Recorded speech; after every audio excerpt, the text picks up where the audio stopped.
It's been nearly 4 years since a California family disappeared without a trace from their home north of San Diego. Tonight, Bill Whitaker tells us there has been a major break in that case. Michael McStay choked back tears as he spoke for the family. It's not really the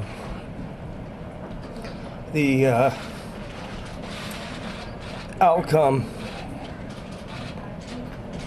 we were looking for. The remains of his brother Joseph, Joseph's wife Summer, and 2 toddlers believed to be their sons Gianni, 4, and 3-year-old Joseph Jr. were found by an off-road biker Monday in the Southern California desert.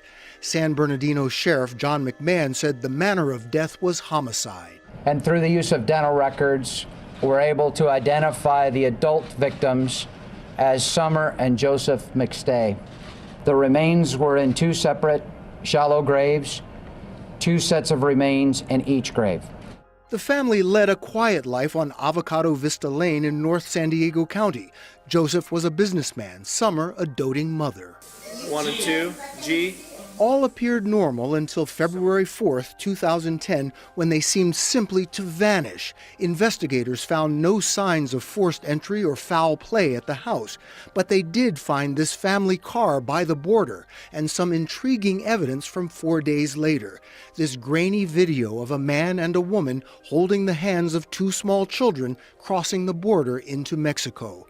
Reporters asked today if the family might have run afoul of Mexican drug cartels. It's too early to tell whether it's cartel related or any other suspects.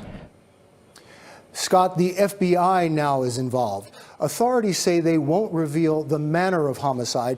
They say that is crucial information for the continuing investigation. Bill Whitaker in our Los Angeles newsroom. Bill, thank you very much.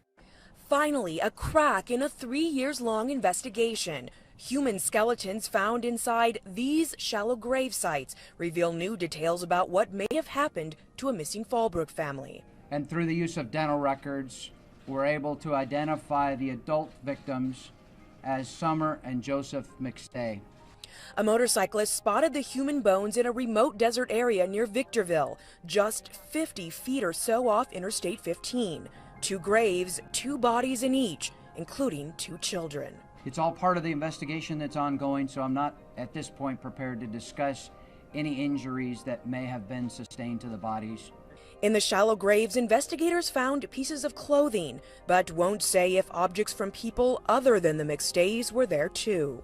It's too early for us to identify anybody as a suspect. There's no evidence to suggest the length of time the McStays' dead bodies had been there or how they got to those shallow grave sites. Some say the McStays case was essentially dropped by San Diego Sheriff's investigators and the FBI after grainy video was discovered showing a family similar to the McStays crossing the border at the San Ysidro pedestrian crossing. We're not confirming whether they did go to Mexico or not at this point.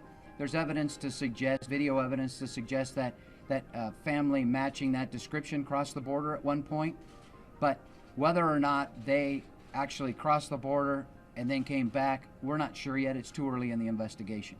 But investigators are hopeful they will pinpoint who committed the crime.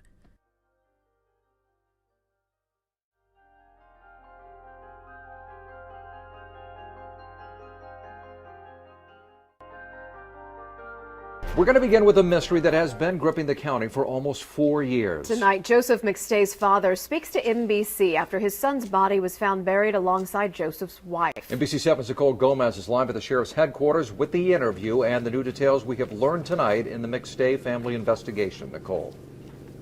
Yes, well, San Diego County has handed over the investigation to San Bernardino. The autopsies were completed today, and now the homicide investigation begins.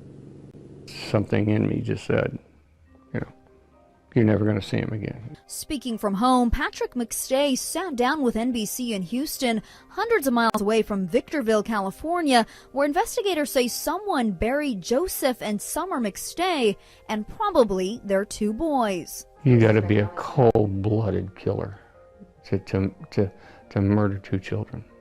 I mean, you're talking like 2, 3 years old. Little Gianni, Joe Jr., and their parents were last seen in February 2010. They seemingly disappeared from their Fallbrook home without any goodbyes. Up until now, it's been close to 4 years without contact to family. There's just so much that's hard, I guess. One of the hardest things may sound stupid, funny, not getting a phone call from him every day. Now the investigation turns to finding the killer. Law enforcement sources tell our sister station NBC LA it appears similar to a drug cartel killing. Sheriff's investigators say they are keeping all options open. Patrick McStay has his theories. I think that somebody hired somebody to do this. I mean, that's just, and that's where all the evidence I have leads me. To this day, Patrick McStay is critical of San Diego's investigation, but the department says they did everything possible to try to crack the case. In Kearney Mesa, Nicole Gomez, NBC.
You have interviewed Chase Merritt. Yeah, for our documentary that we did for CNN. I mean, he was one of the key people that we interviewed, never, of course, suspecting that he may have been involved. And, of course, we don't know that yet. But he was a friend. I mean, he was Joseph's a friend. He was a business partner, and he was one of the, as far as we know, the last person possibly to see him on the day that the family disappeared. We talked about that. We talked about many different subjects. He was working on a book on the McStay family. But when I asked him about that day, he had met Joseph McStay for lunch, and I asked Chase Merritt what they talked about and whether or not he does believe he was the last person to see Joseph McStay alive. So you said you cooperated a great deal with authorities. You were questioned by detectives. What did they ask you? The standard questions, just do I know anything about them disappearing? Did I have anything to do with it? Just the standard questions, probably they asked everybody. As far as you know, you were the last person, or at least one of the last people to see him, right? Yeah. When he left Rancho Cucamonga, nobody else, although I think there's another person or two that he talked to, I'm not sure. But you were the last person he saw. I'm definitely the last person he saw. Oh, that's such a poignant comment. It could have very well been the last person the whole family saw. When you were speaking to him, I was trying to look in his eyes. I always want to get a look at someone's eyes to see, are you being truthful? The body language. Yeah. What did you get a sense about his capacity for truth? I did. I mean, I enjoyed our conversation. He was warm. He was friendly. He was extremely relaxed and calm during our interview, and he looked me straight in the eye the entire time. How about with authorities? Same thing? Absolutely. Mm-hmm. Did he ever take a polygraph? He did take a polygraph. We actually talked about that. He took a polygraph, and I asked him, well, what were the results of it? And he said, well, I don't know. I haven't heard anything, so I'm assuming that the results were okay, or otherwise they would have come wanting to talk to me again.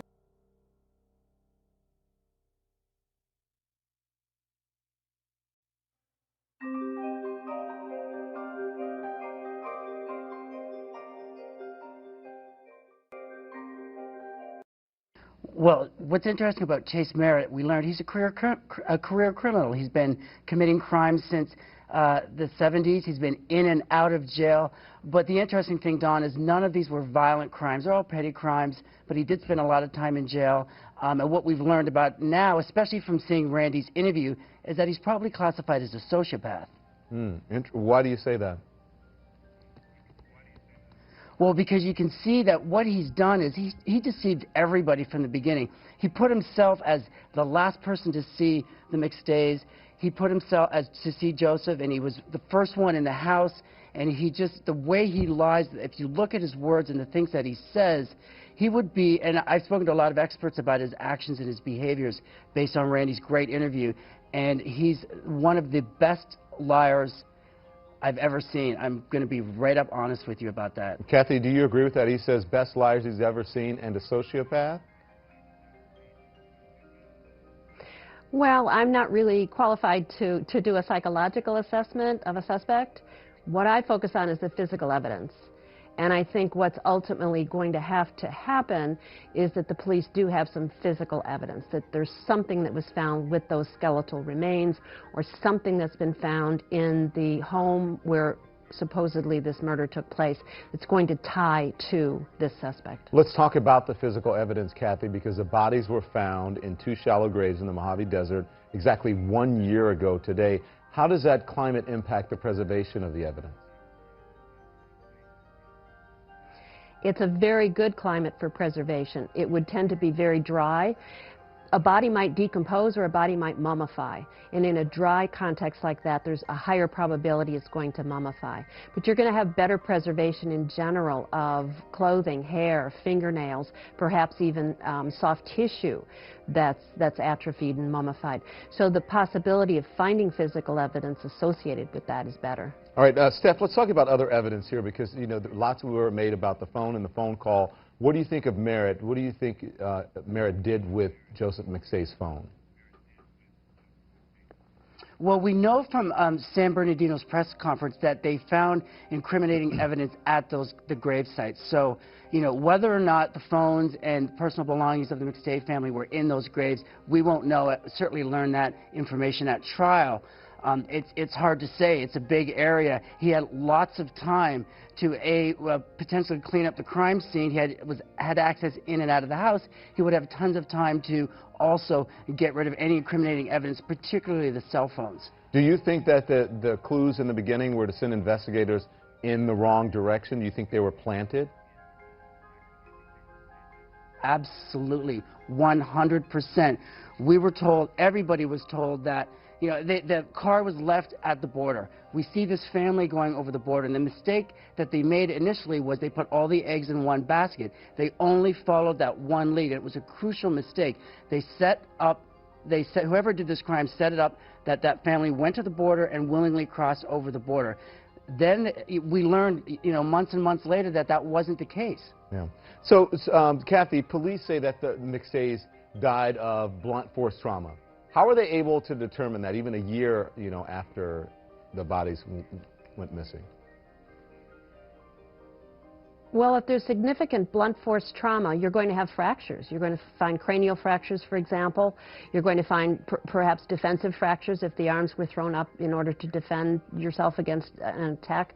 So you're going to see that on the bones. Yeah, I should have said a year after they were found. They were missing for 3 years after they went missing. So, Stephanie, Patrick McStay, or Steph, I should say, Patrick McStay told Randy Kay that he doesn't think that the Merritt could have killed 4 people, 2 adults and 2 children on his own.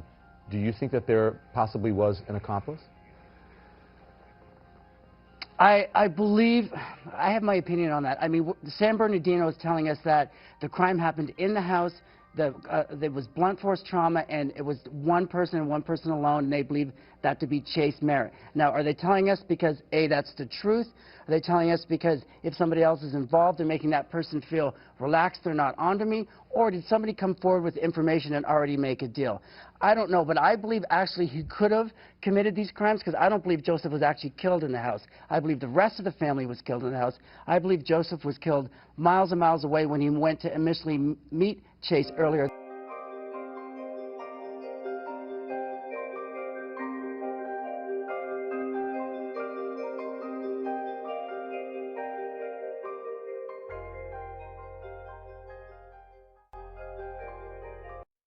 A stunning twist in the McStay murder saga. Their accused killer fired his lawyer today and asked to represent himself. CBS 2 Inland Empire reporter Tom Waite tells us why.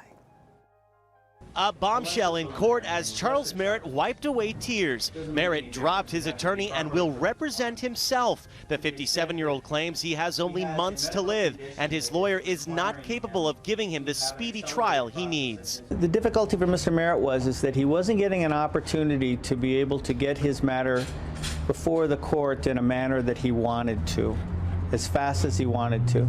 Merritt got choked up in court as his now former attorney Robert Ponce told the judge of Merritt's financial problems and the difficulty of handling the case on the timeline Merritt demanded. Bottom line, Ponce says Merritt has congestive heart failure and is desperate to try to clear his name before it's too late. He's scared to death that he's going to die before he gets a chance of doing it. Merritt's sister left court concerned her brother made a mistake. I really don't want to comment, but I believe that a non-attorney is not wise to represent himself. What do you think? I mean, that's all I can say. Okay. The judge warned Merritt against representing himself, but the 57-year-old stood firm. Meanwhile, relatives of the McStay family left court without speaking with reporters. Merritt is accused of murdering 4 McStay family members. Their skeletal remains were found in the high desert in fall of 2013. Merritt was Joseph McStay's business partner. Police have not said yet what evidence triggered the arrest. Also in court today, media outlets including CBS 2 and KCAL 9 requested that search warrants in this case be unsealed. The judge denied that request. As for Merritt, he'll be back in court on April 7th for his preliminary examination. Reporting from San Bernardino, I'm Tom Waite, CBS 2 News.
Come to order. Court is now in session.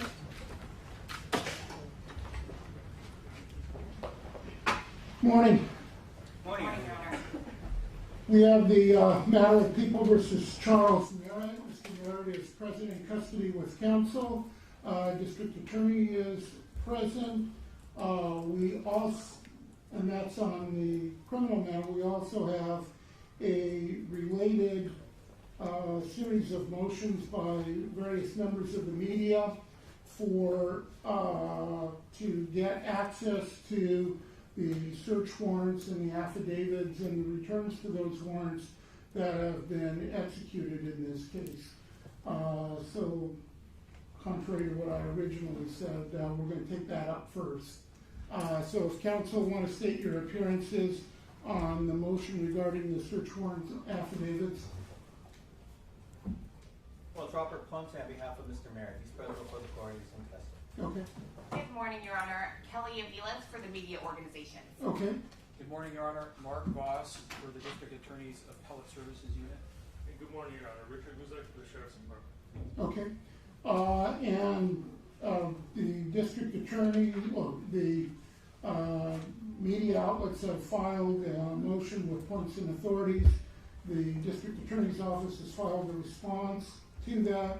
The media organizations have filed a response to the DA's response. Sheriff's office also filed a brief basically joining in the district attorney's opposition to the motion. So, Mr. Vilas, did you wish to be heard on your motion? Excuse me, Your Honor, Yes. I might interject. I'm sorry. The people have a pressing, a preliminary motion to seal the lodged opposition and attached exhibits. And our motion is for the court to deem that filed under seal. Okay, I thought they already have the redacted copy, don't they? They have the redacted copy, but for the lodgement to become part of this court record, you have to deem it filed under seal. Right now, it's only lodged under seal. Okay, the unredacted responses by the people in the sheriff's office are ordered filed under seal. Thank you, Your Honor. Okay, yes, Ms. Aviles, you should be heard on the motion. Well, yes, Your Honor. We make most of our main points in our Yeah, and I have read the briefs on both sides. Great. And so basically we would argue that the delay that the district attorney is proposing violates our rights in that regard. Once you get over that issue, we do believe we have a First Amendment right, and there's also a common law right and a right by statute under Penal Code 1534. So with all those, we feel that when you look at the test that goes along with it, that the interest asserted by both the district attorney and the people and defense counsel, who has also objected to the unsealing of these warrants based on prejudice to his client's rights. We don't feel that, A, those override the First Amendment right of access. B, we don't feel that even the proposed sealing is narrowly tailored to meet any kind of issue that they might have. So we would ask that Your Honor review all of these, not just the one that's lodged, and and determine whether it actually is necessary to seal those for an overriding need, and if not, find a way to redact or modify them and release the remainder. Mr. Voss? Yes, Your Honor.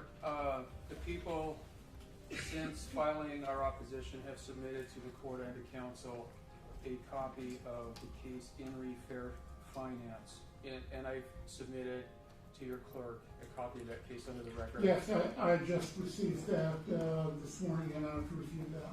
Thank you. Just to reiterate our position and our opposition, that there is no First Amendment right of access by the public to sealed warrant materials. That is the majority rule. There's only the one outlier case in the federal circuit courts. That's out of the 8th Circuit from 1988. That case has gotten no love since. All the other big cases hold that there's no First Amendment right of access to sealed warrant materials, and those holdings differ a little bit as to timing. Some say before indictment, some say before arrest, things like that, but they all go that same direction. And in the case I just submitted, in the Search of Fair Finance, that case held that after indictment, the search warrant affidavit and the docket remained sealed. There was no First Amendment right of access to search warrant materials, even after execution of the warrant, even after indictment. Now here, we're not using grand jury proceedings. Here we anticipate a preliminary hearing. Right, indictment would be equivalent to preliminary hearing. Yeah, and so I believe that that in re Search of Fair Finances and cases like that, cases it relies on like Times Near v. U.S. and Baltimore Sun v. Getz, those cases are applicable enough to be instructive, if not binding. The case, the one outlier was in re own this gun. It has a long name and goes by various nicknames, but I call it the gun case. That's the only one that went their way. In the media's reply, they cited 4 new cases. I looked at those. They don't help. Vermont v. Schaefer dealt with the First Amendment right of access to a probable cause hearing and an associated affidavit, not sealed search warrant materials. California's People v. Jackson was not really a First Amendment case because the opponents to unsealing didn't raise the inapplicability of First Amendment access. Everybody just sort of assumed that the First Amendment applied as codified by then Rule of Court 243.1, which is now 2.550. That sounds abstruse, but it's a rule of court that basically codifies the First Amendment test. Nobody brought it up, nobody contested it like we are here. In the New York Times held that there was a qualified First Amendment right of access after the investigation is closed, and that's all we're asking here. We have a few important things to finish, and by preliminary hearing we anticipate the unsealing of all these materials. All right. Did counsel for the Sheriff's Office wish to be heard further? No, we defer to the people. And Mr. Ponce, you indicated that you were also opposed, but you didn't file any points of authorities. Yes, I'm joining with the arguments made by counsel and the documents that he submitted. There's plenty of time to be able to balance the rights of all, including the media and the press in this case. It can be balanced with a defendant's right to be able to have matters brought to the attention of the public in a timely fashion, where cross-examination or examination of witnesses can also accompany the facts that are being alleged in these affidavits. It's too difficult to be able to defend at this point in time unless we have the access to the witnesses that are actually proffering these opinions. It can be done simply. It can be done at preliminary hearing, and then afterwards, as counsel for the people have indicated, then there can be conversations regarding what the media access should be to any of those documents, and I will submit. All right. And Ms. Atlas, did you wish to be heard further? Yes, Your Honor. Thank you. I think that counsel has misrepresented the ideas that go behind the cases that we're talking about. So when we're talking about access to proceedings, what we're really talking about is a First Amendment right of access to information, and that cannot be narrowed unless there's compelling reason. And so I understand that there are counter arguments on both sides, but I believe there have been many cases which talk about the way to deal with that. There is a number of references in the cases cited by the people and in our brief talking about the assumption that after indictment there is a right of access to these warrants and related documents. And I think in this case, equating the preliminary hearing with the indictment is incorrect, because in an indictment, the defendant's not in custody. No one's been arrested when they're doing a grand jury proceedings and there is some indictment. That is not the case here. And I think that's what differentiates the cases they've cited from the current proceedings. So I think that's one issue. The other issue is that a number of cases have talked about the general idea of waiting for things that are going to become public in a court trial before the information is then released to the public. In the California Supreme Court case, NBC subsidiary, which is where the test from Court Rules 2.550 that we've been citing about the requirements that go along with sealing or unsealing motions, it talked about the lower court's order to wait to present the information until it was heard in public in front of the jury. And that has been consistently overruled as a problem for First Amendment rights. And so I think that here, that's exactly the effect that waiting for some preliminary hearing for a date unknown is doing in our case, in maybe a more creative way. It has the same effect on our First Amendment rights. So we object to that as well. Okay. All right. Well, in looking at this, when you look at the cases, most of the cases deal with either access to court proceedings where sometimes, for whatever reasons, court may decide to close a court proceeding. And the cases are pretty much uniform that that is not proper, that the public and the media have an absolute right, with very limited exceptions, to access to any court proceedings. Court proceedings are public, they're open, and the openness is what one of the factors that guarantees fairness. The second prong, or the second area of materials, has to do with records, official government records and court records. Search warrants are kind of a they're not necessarily public records like other public records. For example,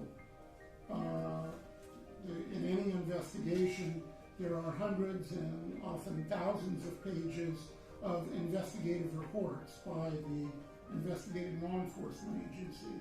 They conduct interviews, they do all kinds of investigation. Their reports are not public records.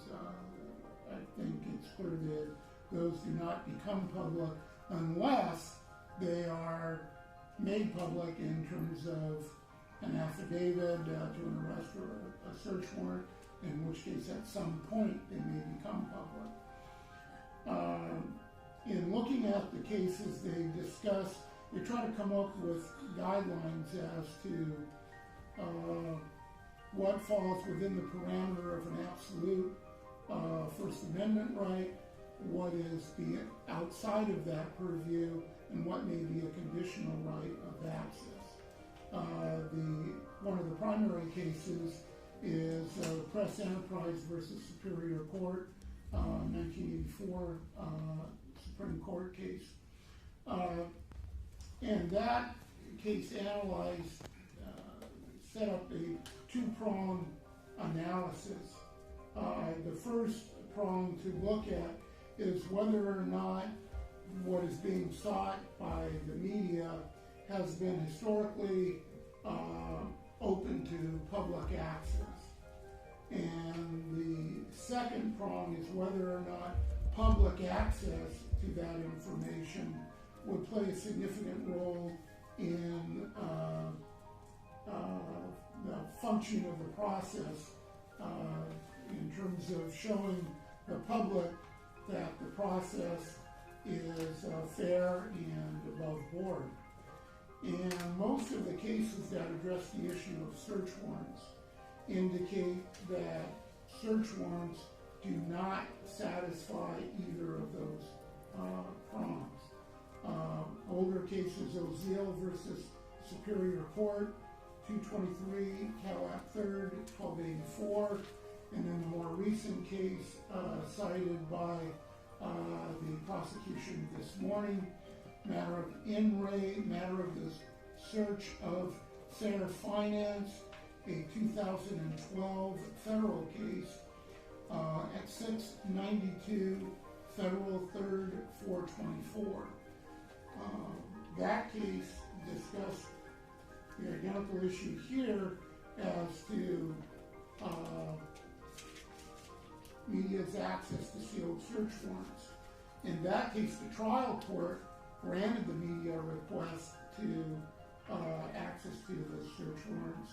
The government appealed, and the appellate court reversed the trial court, finding that the trial court was in error for releasing the sealed documents. The case indicated that search warrants historically do not fit either of the prongs of the Press Enterprise case, that they remain confidential. Significantly, they indicated in that case that they would remain confidential even after indictment. So I think that is controlling in this case. Other cases that have been mentioned that are consistent with that are the Times Mirror case, United States, Times Mirror versus U.S., also a federal decision, 873 Federal 2nd, 1210. Baltimore Sun versus Getz, 886, Federal 2nd 60.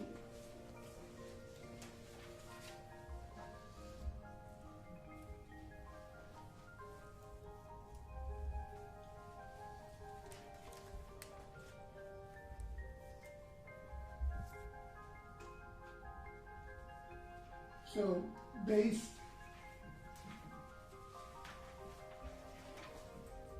on that analysis, and I think that encompasses court rules 2.550 and 2.551, the cases dealing with application of those rules dealt with access to trial proceedings in a civil case, not to sealed search warrants in a criminal case.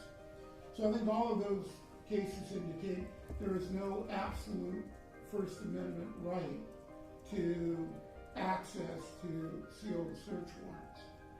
Now, certainly the public has an interest in the nature of the evidence that is gathered to support a prosecution.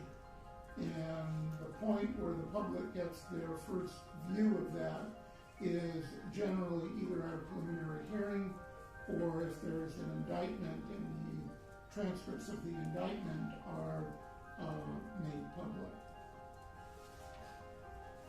However, even though that's the case, if there was no compelling government or due process interest in keeping the information sealed, there would be no reason not to grant the unsealing request and to grant access to the media.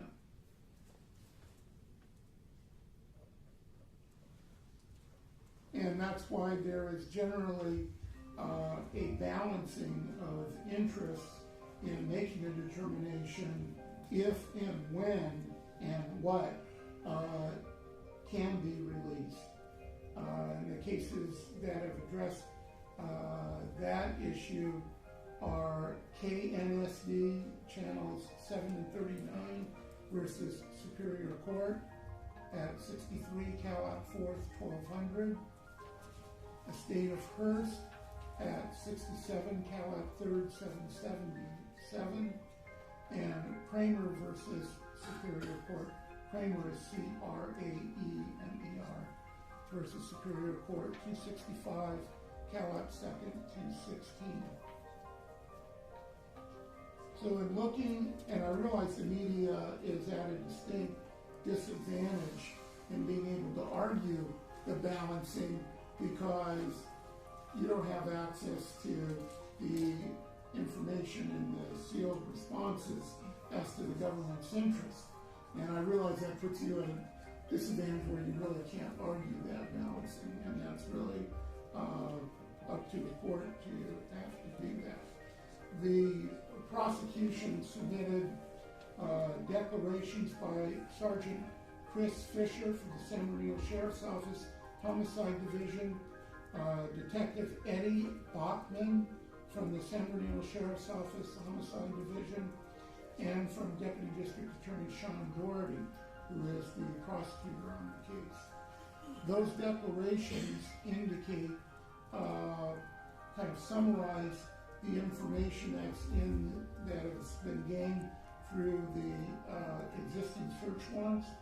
It also outlines additional investigation that is currently ongoing in the matter. And it also details how release of the information in the pre-existing search warrants would in all likelihood adversely affect or compromise the ongoing investigations. Additionally, the additional factor is that some of that information in those search warrants may not be relevant at all. Widespread pre-trial publicity of that fact, they may have a difficult time overcoming that. So the court finds in balancing those interests that releasing the information at this time would significantly impair and compromise a current ongoing investigation by law enforcement.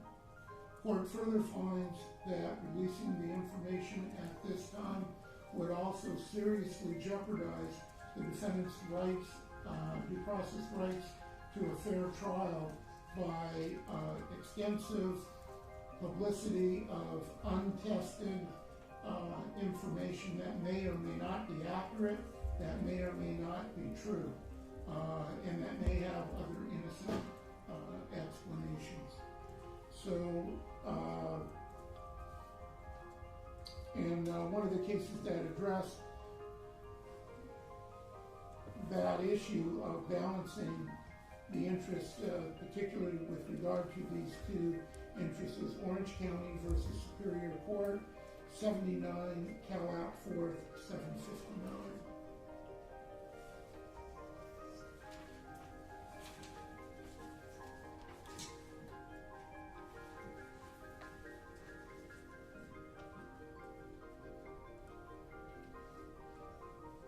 So for all of those reasons, the motion by the media outlets to gain access to the existing search warrants, affidavits, and returns is denied at this time.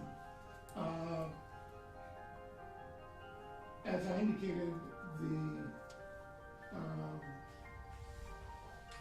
at the time of the preliminary hearing, there will be the opportunity that, number one, the prosecution would have to present their evidence to support a probable cause determination.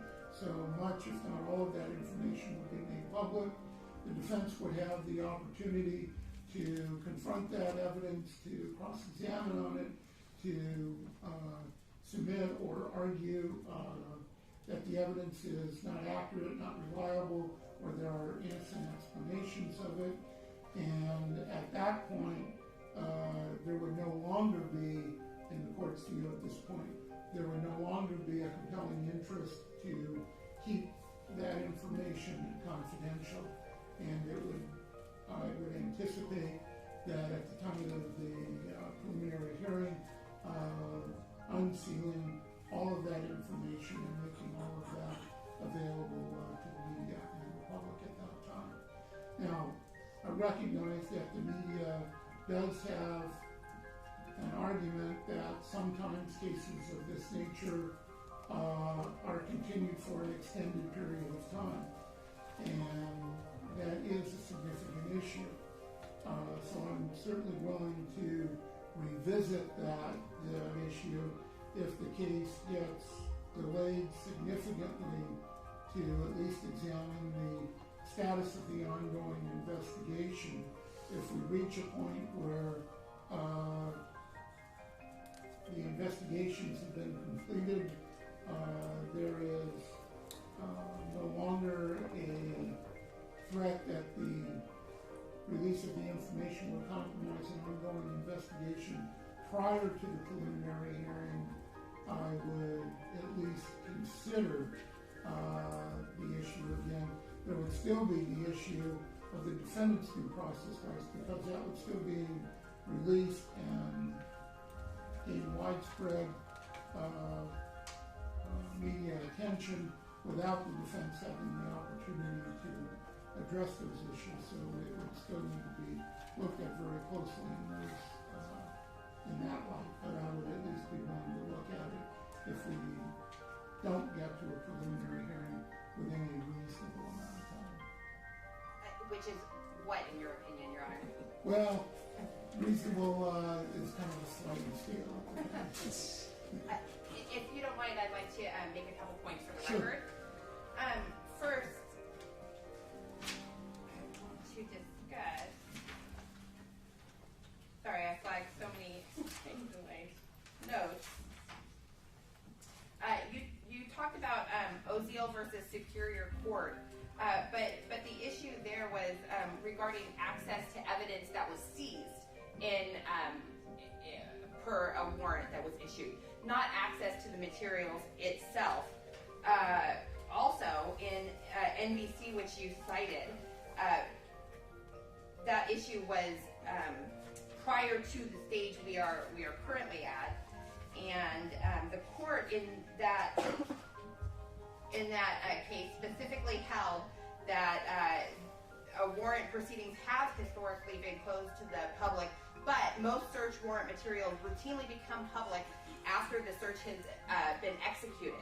So here we're far from the time that the search has been executed, and which I think is also reflected in Penal Code 1534, which has made warrants and their related documents, as we're seeking here, available 10 days after the search. So while we agree that even a First Amendment right has to be balanced against other interests, the other issue we have here is that the wholesale sealing of all of the warrants in this case, I don't think meets that test, even if there are compelling interests, which we do not necessarily concede, especially as to the defendant's rights. I think the defendant's right to a fair trial, they have a huge showing that they have to make in order to prevent affidavits for release or search warrants for release at this time is not worth it. Thank you, Your Honor. Thank you, Your Honor. Then we have the real reason we're here is the actual case involving Mr. Merritt, where he is charged with the 4 counts of murder in this case. And this is on today for a disposition or resetting conference to set dates for a preliminary hearing. I'd like to do that. I've discussed the matter with counsel at this point in time. The reason for the request for continuance is that we've been receiving police reports as they come into counsel. I want to emphasize the fact that we're not suggesting in any way that he hasn't been anything else except dutiful. He's been a good advocate for his side, but he's been cooperative to the defense and supplying us with the information that he has as he gets it. We were just given 22 discs that have to be made into hard copy and then be able to share it with counsel, with investigators, and with Mr. Merritt. It's been a difficult process so far. We just did receive some new information. I think the total will probably be about 10,000 pages that we'll have to come to grips with in order to properly prepare a defense in this case. So with that in mind, it's my request that the matter be set for a pre-preliminary hearing for April 3rd, a preliminary hearing date set the following week, a time waiver 60 days beyond, and a date in 2 weeks so that we can be able to find out what it is that the district attorney may still have access to that they don't have, find out the things that we need to be able to perfect discovery at that point in time so that the matter can proceed to preliminary hearing in a timely fashion. Okay, so you want April, did you say April 3rd for pre-preliminary conference and then April 7th for preliminary hearing? That's fine. Okay.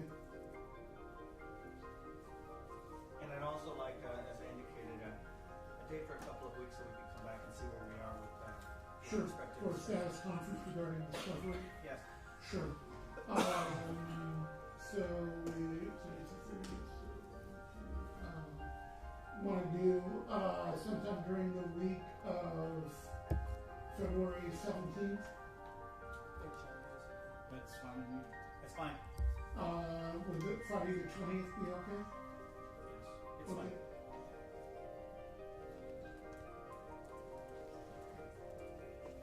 Okay. Another issue that I want to address, I've indicated for the record the process of trying to deal with discovery at this point in time. It has been time consuming. It's been a burden on my office. It's been a burden on Mr. Merritt. He receives police reports, discovery as I get them. had to hire people to be able to redact police reports, to be able to take them from discs and be able to put them on hard copy so that he can actually read them and then have it disseminated to my staff. It's been an expensive process. It's been a time-consuming process. In this case, there's still discovery that has to be reviewed, as I've indicated. There's still a lot of work that has to be done. There's been problems in this case, first and foremost, with Mr. Merritt's wish to have this matter proceed to preliminary hearing and ultimately to trial as soon as possible. And as soon as possible, the court's already talked about the relativity of terms in the criminal justice system. That certainly is one.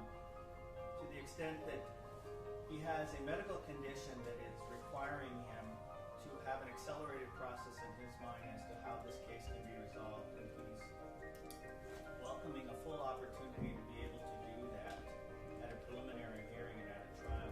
I indicated to Mr. Merritt that it was my intention to do a preliminary hearing that might take 6 or 7 days in order to present affirmative evidence to try to convince this court that there is insufficient evidence, and also to do a balance with the media in this case that will be reporting, so that there can be beyond just headlines indicating evidence that the district attorney believes is going to be presented at the time of trial, but to be able to counter that with not just argument, but with testimony to indicate the charges that were brought against Mr. Merritt will not be able to be proved at the time of a jury trial, if not at a preliminary hearing. To do that, it has basically placed my office in a situation that we have to devote almost all of our time to this particular case. It's a financial burden for Mr. Merritt to be able to have to assist us in being able to keep my practice open, to be able to do a good job to hire the people that we've had to hire to be able to do this, and to do everything we can to be able to help him in his pursuit of justice in this case. The difficulty is that as he continues to go through doctor's visits, he's told on a consistent basis that he may not have a long enough period of time that may be required if he has counsel outside of this office, outside of himself, to be able to get this matter to court at a time where he would remain to be healthy and be able to go home to his family after he's acquitted in this case.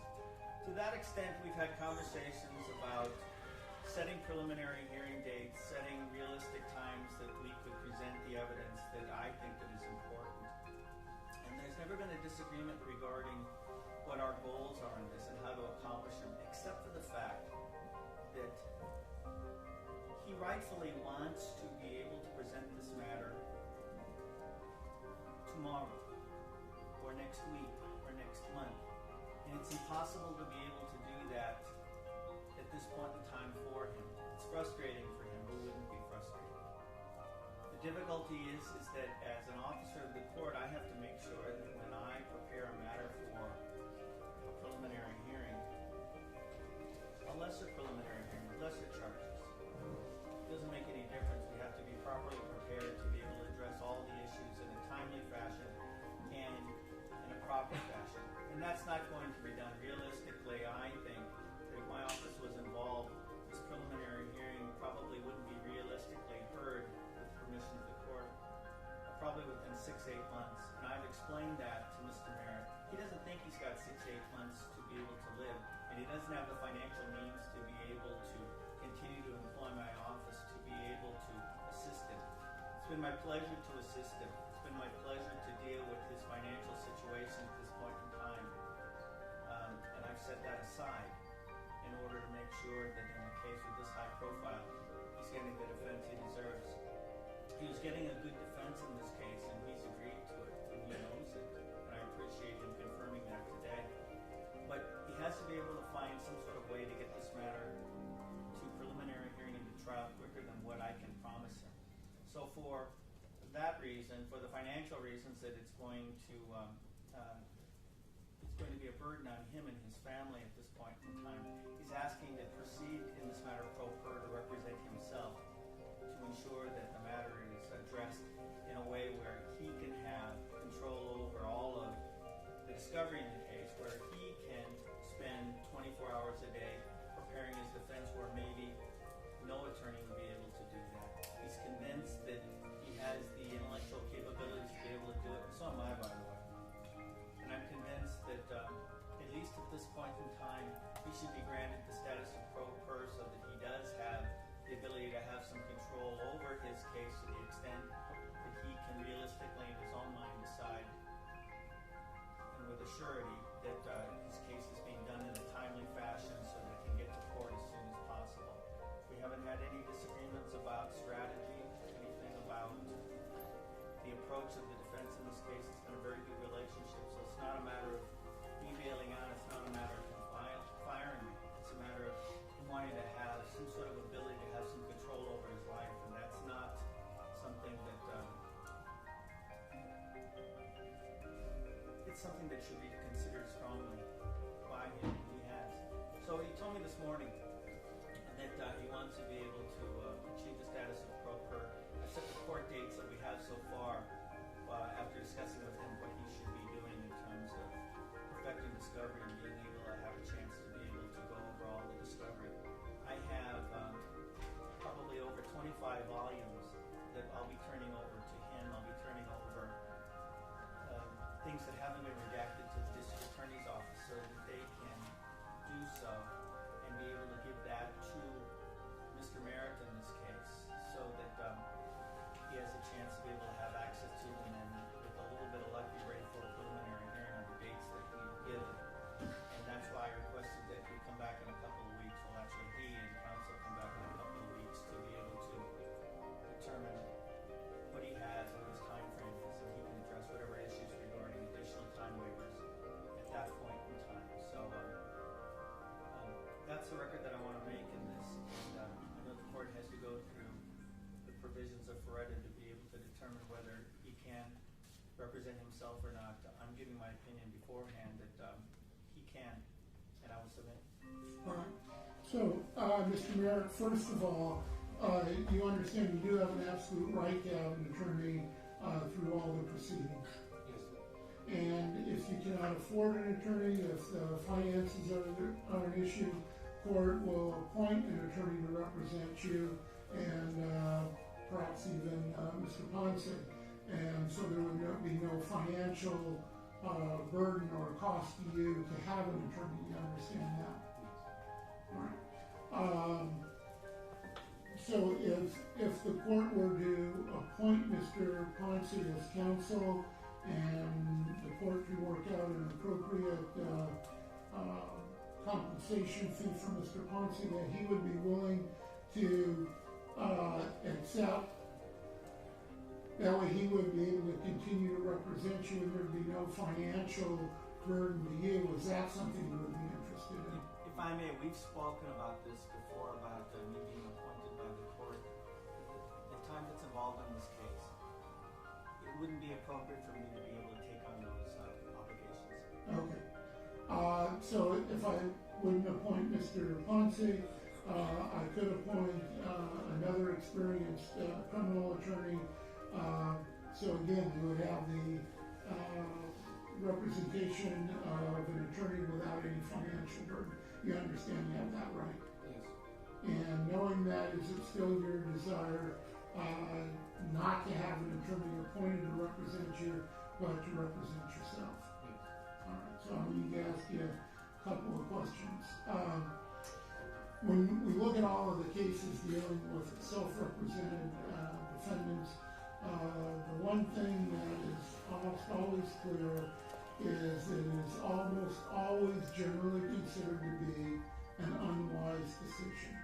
You know, if a lawyer gets arrested for something, the first thing that lawyer does, they hire another lawyer to represent them, even though they're a lawyer. It's just when you're personally involved in a case, you just generally don't make as good decisions.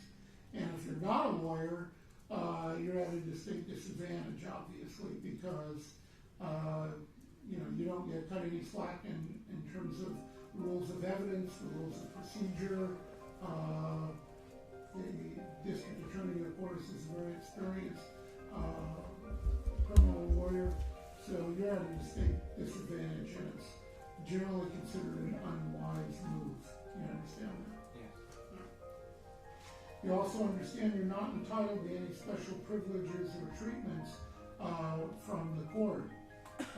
You're still required to follow all of the rules, and in fact may be subject to more restraint than a lawyer would. For example, a lawyer during the course of a trial can stand up, can move around the courtroom. You would not have that opportunity. You would have to remain seated at your seat. There's all the other rules that apply. You would be bound by them even if you don't know them. You understand that? Yes. And that can be, again, a distinct disadvantage. And you understand the court can't help you. I mean, if there's something that you're not doing and I can see that, well, you ought to be doing this, I can't step in and help you. You're on your own. You understand that?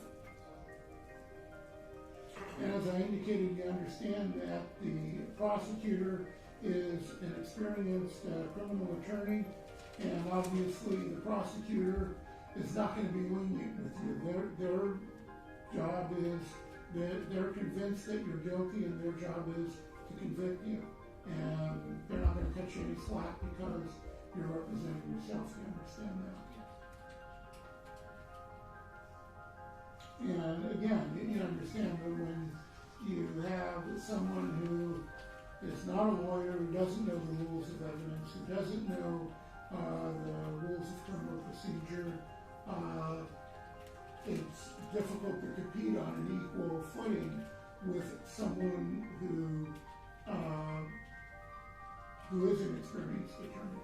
And again, you're at a distinct disadvantage in that.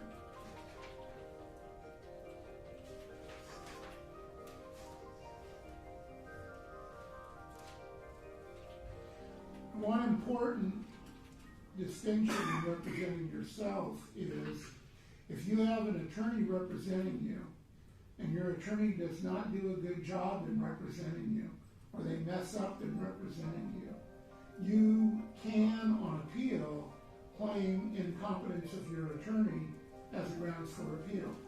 And if an appellate court agrees with that assessment, conviction can be reversed on that ground. You understand that?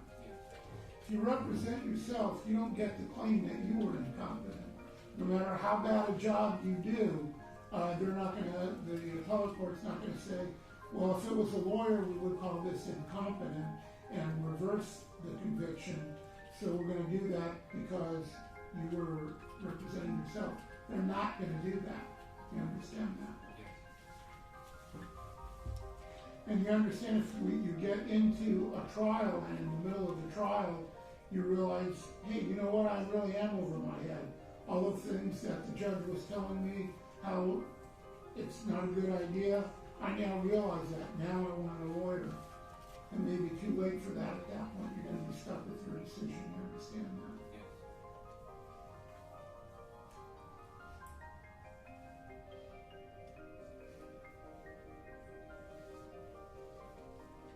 Have you ever represented yourself in any kind of a proceeding? No, sir. You understand you're charged with 4 counts of murder? Yes. You understand that the district attorney, generally after the preliminary hearing, will make a decision whether to seek the death penalty or whether to seek the penalty of life in prison without the possibility of parole. And obviously, if the district attorney indicates that they have decided to seek the death penalty, there are lots of other very specialized procedures that apply to a situation where the district attorney is seeking the death penalty. Again, you'll be at an extreme disadvantage in attempting to deal with those issues on your own, not being an attorney who specializes in those areas. You understand that?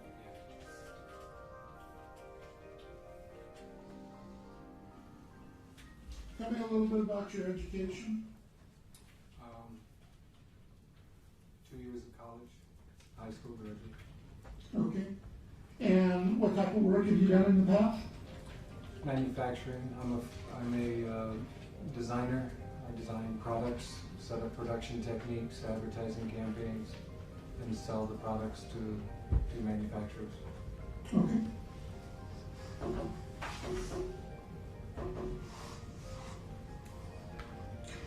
You indicated that you do have a medical condition. Yes. Okay. Is that going to impair your ability to represent yourself? Okay, what I'm going to do is I'm going to ask, I'm probably going to delay the decision to grant you pro per status and ask that you get a note or letter from your doctor indicating that you are medically capable of representing yourself. Okay? How do you want to go about that? Do you want to have somebody at the jail? Will he be able to have access to his own private doctor to be able to do that? That's what I'd suggest. Are you receiving medical treatment now? Yes, and I've been in close contact with the doctor at the jail facility. He sees me all the time. Okay. And I actually discussed this particular thing, and he stated that he sees no reason. Okay. So what I'll do is I will refer the matter to the jail medical staff, request the doctor treating Mr. Merritt to provide a report to the court to indicate whether or not Mr. Merritt is medically capable of representing himself. To have that report here prior to the February 20th hearing.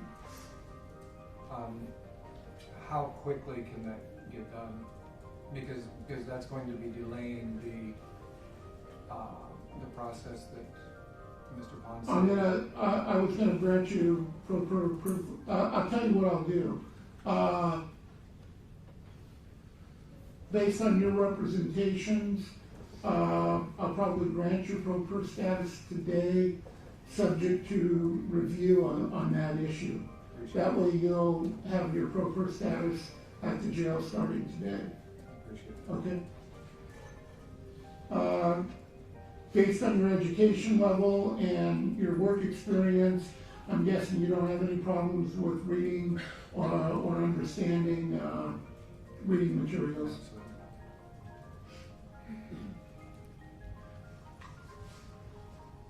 Can I address the court quickly? Yes.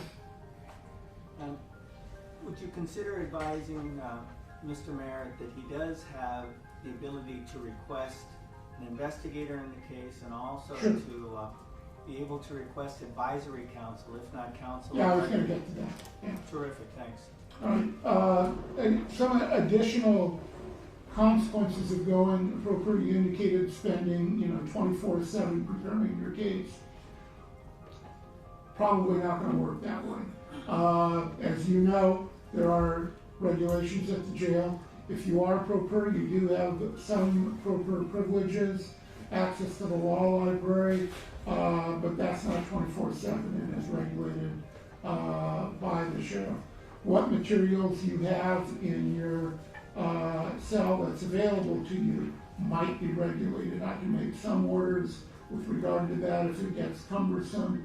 If there's huge amounts of material, you may not have access to all of that at one time. So those are additional problems. You understand that? Yeah. As Mr. Ponce pointed out, you do have a right to have an investigator or a runner appointed to assist you to conduct investigations, contact, interview witnesses, and so forth. There's a form for you to do that. Perhaps Mr. Ponce can assist you with that. I am going to appoint both advisory and standby counsel for you. You're not required to utilize them. They're there as a resource for you to ask questions as basically as an advisor. If you wish to, you're not required to utilize them. The other thing that standby counsel does is if something were to occur during the course of the proceedings, if I felt you were using your pro per status to disrupt the proceedings, I could terminate your pro per status. If I felt that you were just absolutely incapable of representing yourself, I could terminate your pro per status. And so the purpose of advisory council is, if at some point, for whatever reason, it's necessary to terminate your pro per status, the court has someone who is kind of up to speed and can be in a position to take over. Again, you're not required to consult with the person if you don't want to. They're there as an advisory tool if you wish to. I don't know who we're going to get yet. It's not, a lot of lawyers don't like to take that role. I asked Mr. Ponce, I think you indicated you would not be one to accept that role. Is that right? That's correct, Your Honor. All right. So we'll see if we can get someone in that regard. So at this point, the court finds that the defendant does understand that he has an absolute right to counsel, he has an absolute right to court-appointed counsel, that the defendant knowingly and intelligently and voluntarily waives his right to counsel, and that it is his desire to represent himself, and the court will therefore grant the defendant's request to represent himself, grant the defendant pro per privileges at the jail, matter beyond for review of that decision on the February 20th date, subject to the medical report. And nothing will change unless I get a report that says absolutely not, he medically cannot do this. Okay? There's a couple of issues Yes. with the law library itself. I discussed it with the law librarian briefly when she was in my cell block, and she stated that generally, most cases, they're allowed 4 hours a week in the law library. She said there are many exceptions, and that obviously because of the status of my case, that she would be happy to give me more time, specifically in the law library, but it had to be ordered by the judge. Right, and here's what you need to do in order to do that. So I'm already breaking one rule by giving you some advice.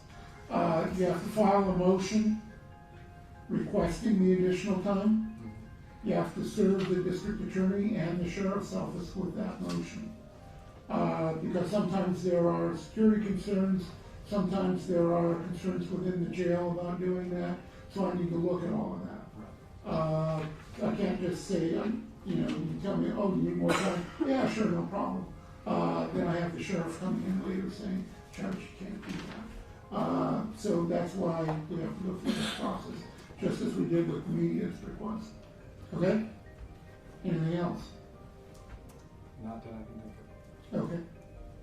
So we'll come back on February 20th for a status conference with regard to discovery. Are you going to be here for that, Mr. Ponce? No, Your Honor. He'll be appearing at that point in time. I set that date so that he could conference with Mr. Doherty on that day to see what they have or what they don't have. Okay.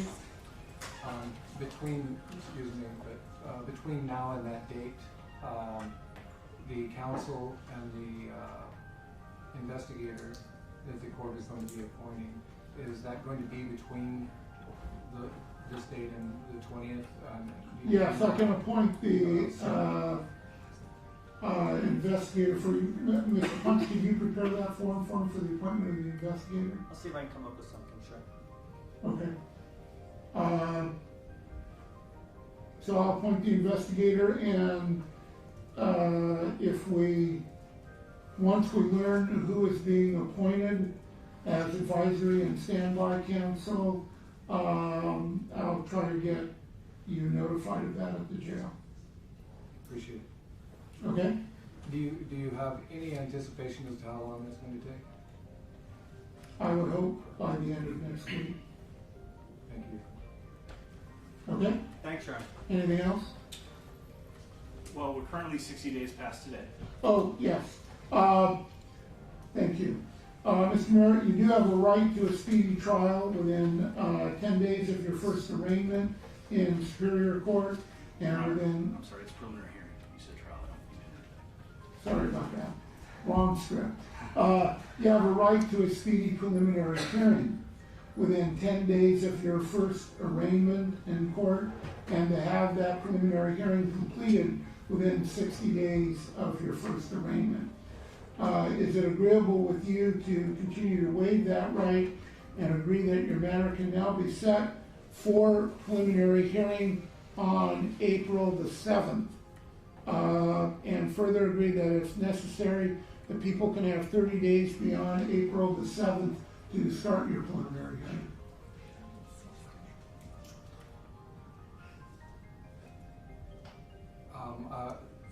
The people can change it from the 7th? No, they can't just arbitrarily change it. But if there was some reason, like maybe a witness wasn't available, maybe the court wasn't here, maybe it needed to go over a couple of days, that your time frame would encompass 30 days beyond the April 7th date. Is that agreeable with you? Yes. All right. We'll show a 30-day time waiver beyond the April 7th date. Okay? Thanks very much, Sharon. Anything else? No, Your Honor, thank you. All right, we'll see everyone back February the 20th. That can be in 21. Yeah. Okay.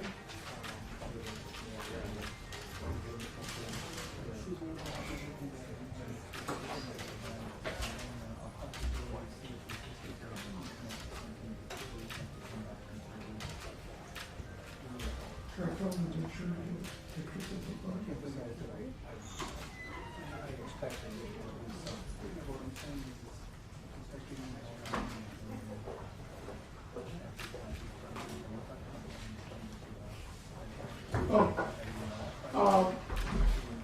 Mr. Merritt, I'm going to give you a form to fill out. It's basically the same questions that I went over with you. I need you to answer those questions, initial it, and sign it so we can have that part of the record, okay? Oh, okay. Okay, very good.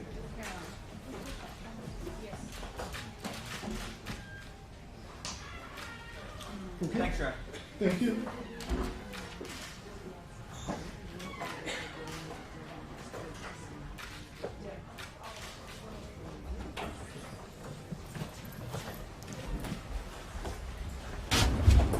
Stand one on each side of me.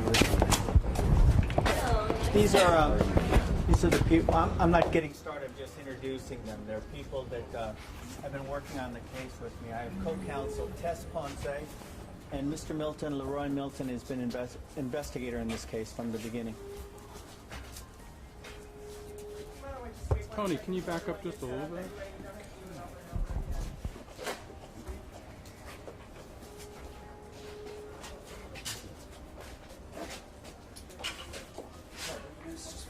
Get your good side there, sir?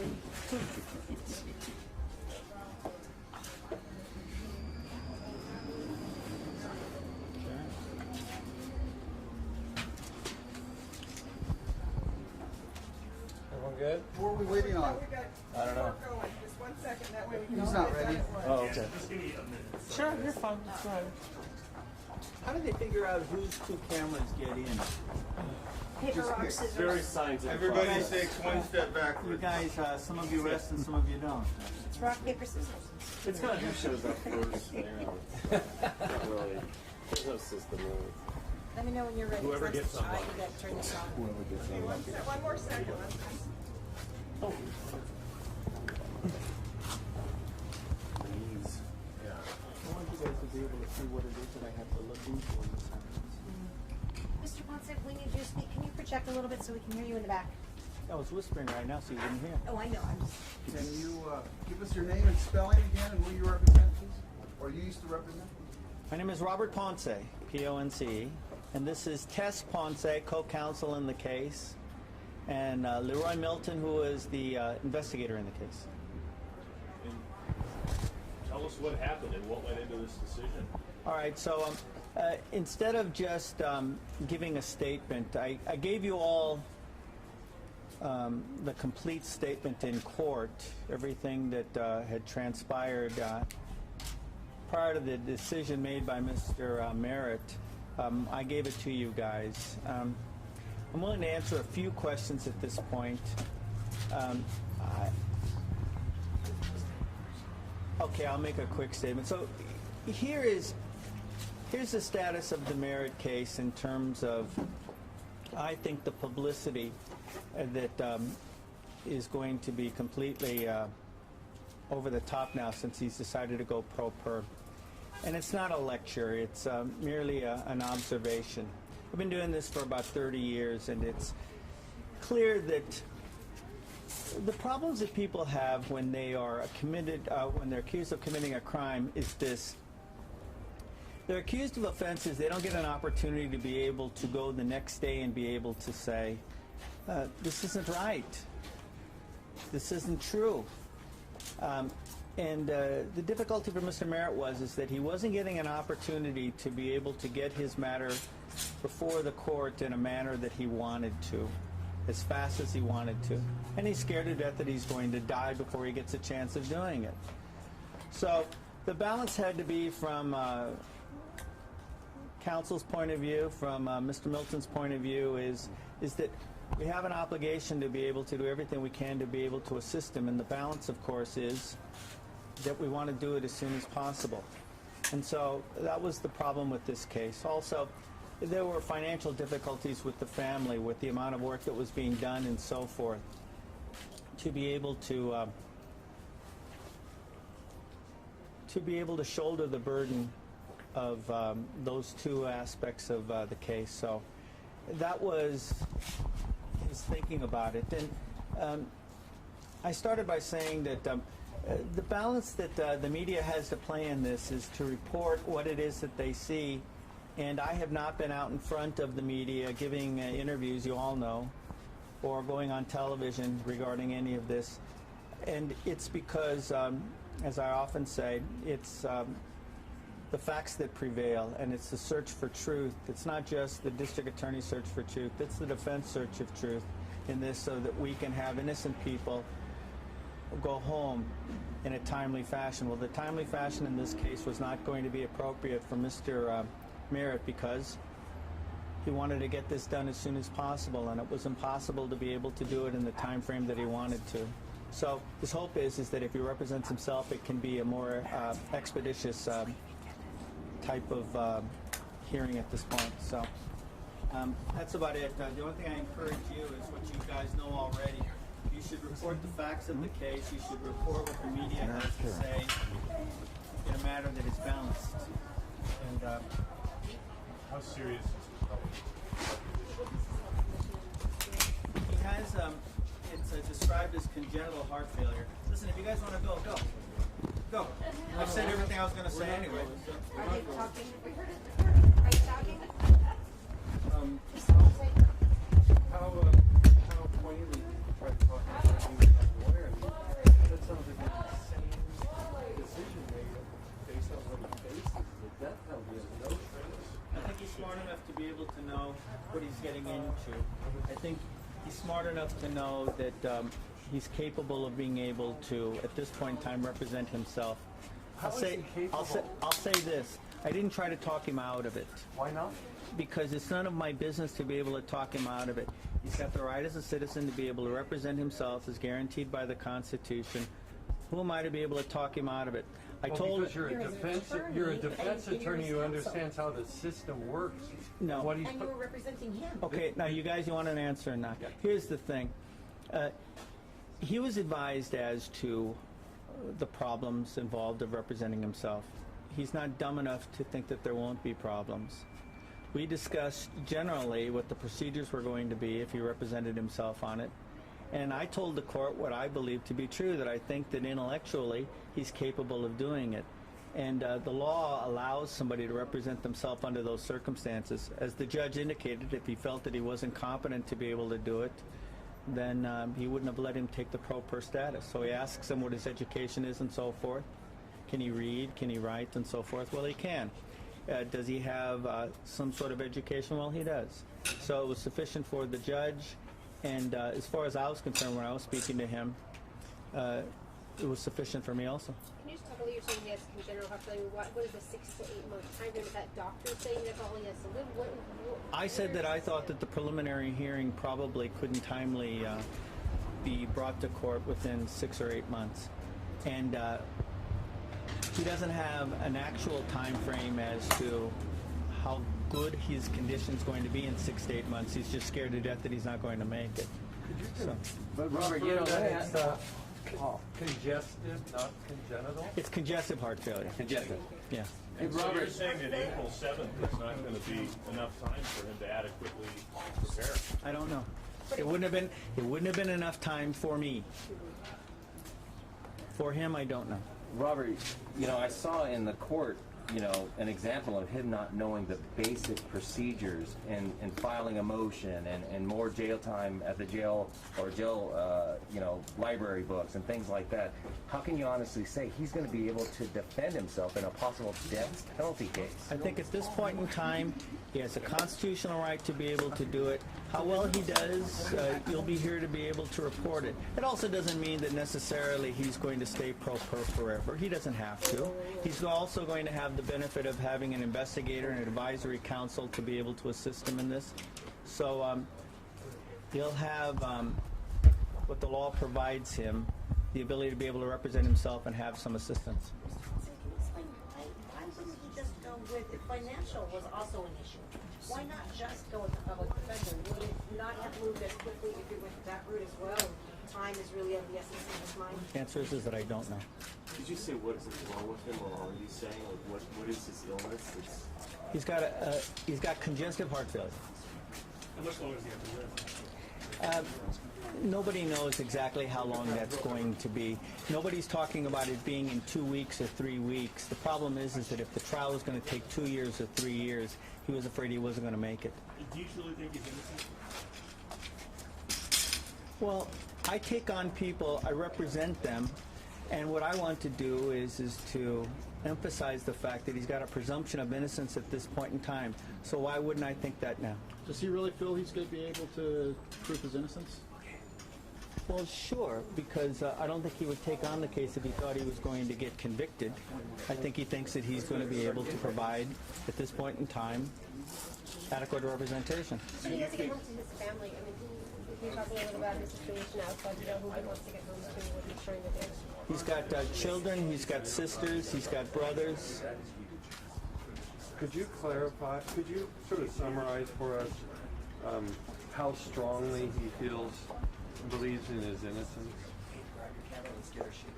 I don't know what that means. You've talked with him. He's told you why he feels he's innocent. Could you give us a sense of how strongly he feels that? How he characterized that to you? Maybe what reasons he feels that? The best that I can tell you is, and without avoiding the question, which I'm not, he says he's not guilty. How strongly does he? How emphatic is he? Could you give us some sense of the way he's conveying that? With all due respect, he emphatically said that he's not guilty. Talk about the volume. You're saying that the material was provided to be 6 to 8 months. I mean, in each 6 months, 25 volumes.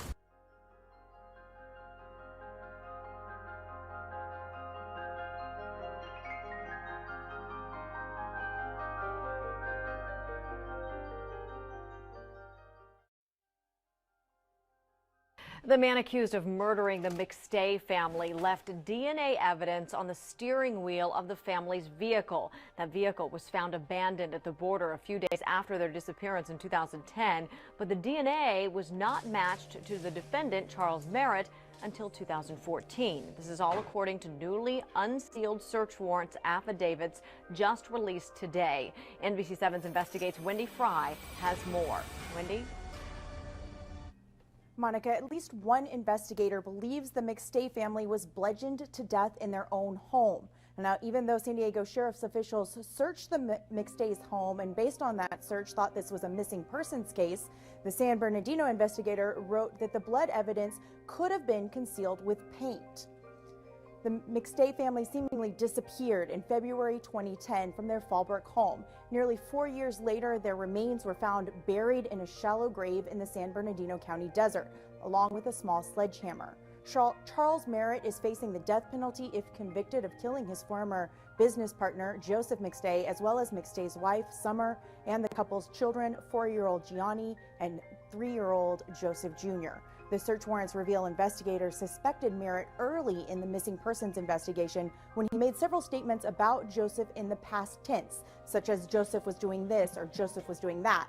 That led investigators to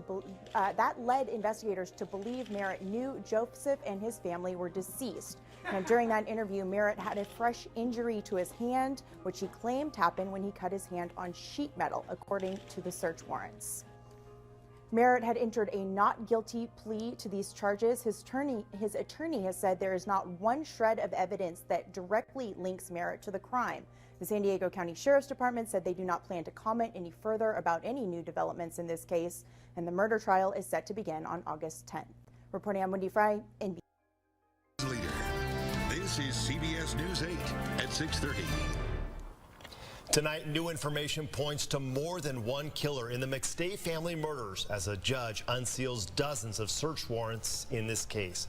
Good evening. Thanks for joining us tonight. I'm Steve Price in for Carla. And I'm Barbara Lee Edwards. Tonight, we are learning more about a motive in the case. The suspect, Chase Merritt's interactions with investigators. CBS News 8 Shannon Handy is here now with what he told them when he was first questioned and how he explained a hand injury. Shannon? Well, Steve and Barbara Lee, we got access to about 300 pages worth of warrants today. Chase Merritt was initially questioned right after the McStay family disappeared and even made statements about Joseph McStay in the past tense as if he knew he had died. But he wasn't arrested until nearly 5 years later. In the 33 warrants released Wednesday, detectives revealed more than one person may have been responsible for the McStay murders, saying, quote, "It is probable there is more than one suspect involved in this investigation since an entire family of 4 was murdered and transported to the desert. Joseph, his wife Summer, and their 2 young sons disappeared from their Fallbrook home in February of 2010. Their remains were found in November 2013 in shallow graves in a desert near Victorville. Chase Merritt, a business associate of Joseph's, has pleaded not guilty to the crime. Documents show that when detectives first tried arranging an interview with Merritt, he told them he had heart problems and recently got out of the hospital. They believe he said that to, quote, sway investigators' attention away from him as a suspect. When Merritt did finally meet with investigators, he had a fresh injury on his hand. He explained he cut it on sheet metal. Also in the warrants, a possible motive. Merritt allegedly owed Joseph $30,000, and Joseph had planned to fire him. Another business associate of the two, Daniel Kavanaugh, told detectives Merritt had a gambling debt to pay off. As for the type of evidence investigators have, Merritt's DNA was found inside the McStay family vehicle. Detectives also discovered a sledgehammer buried with the family. It's believed to have been the murder weapon. And when San Diego Sheriff's deputies initially searched the McStay family home, they did not look for blood samples, saying there was no evidence of a crime. But warrants reveal the family was likely killed inside their Fallbrook home.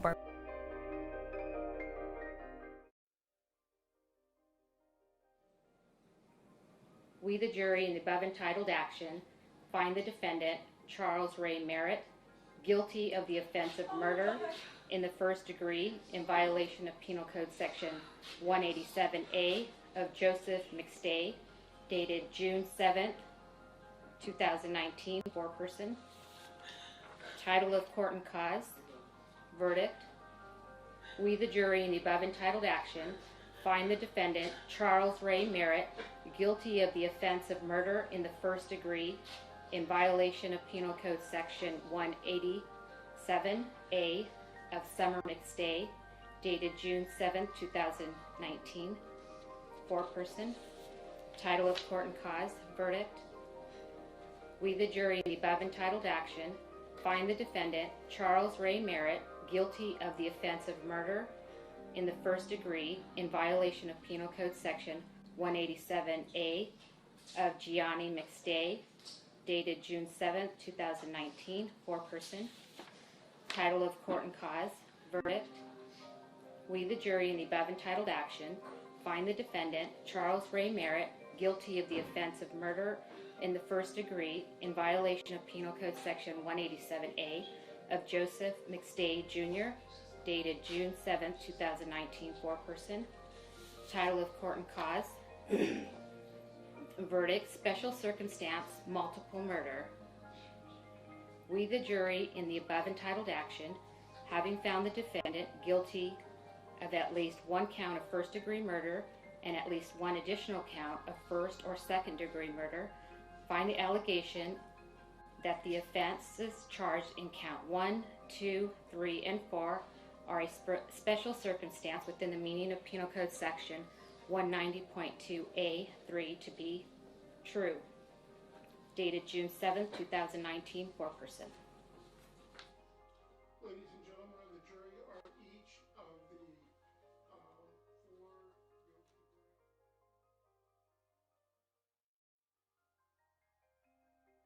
A dramatic verdict brings a decade-long murder mystery to an end. We, the jury, find the defendant guilty of the offense of murder in the first degree. 62-year-old Charles Merritt was convicted of wiping out his business partner's entire family, Joseph McStay, his wife Summer, and their two sons, Gianni and Joseph. Guilty of the offense of murder in the first degree. Merritt closed his eyes and bowed his head as he heard the guilty verdict, but showed no other emotion. The McStays disappeared from their home near San Diego in 2010. They were a loving family, as seen in these home videos. For 3 years, their fate baffled investigators. At first, it was believed the McStays were starting a new life in Mexico, after this surveillance video appeared to show them crossing the border on foot. Lisa Guerrero went to Mexico to investigate. ¿Han visto esta familia? ¿Han visto esta familia? But in 2013, the 4 bodies were found in a shallow grave in the Mojave Desert. They had been bludgeoned to death. Charles Merritt appeared on a CNN special report on the murders in 2014. You were questioned by detectives. What did they ask you? The standard questions, just do I know anything about them disappearing? Did I have anything to do with it? But police were already building a case against him. The motive? Prosecutors say he was stealing from his and McStay's construction company to pay off gambling debts. Guilty of the offense of murder in the first degree in violation of Penal Code Section.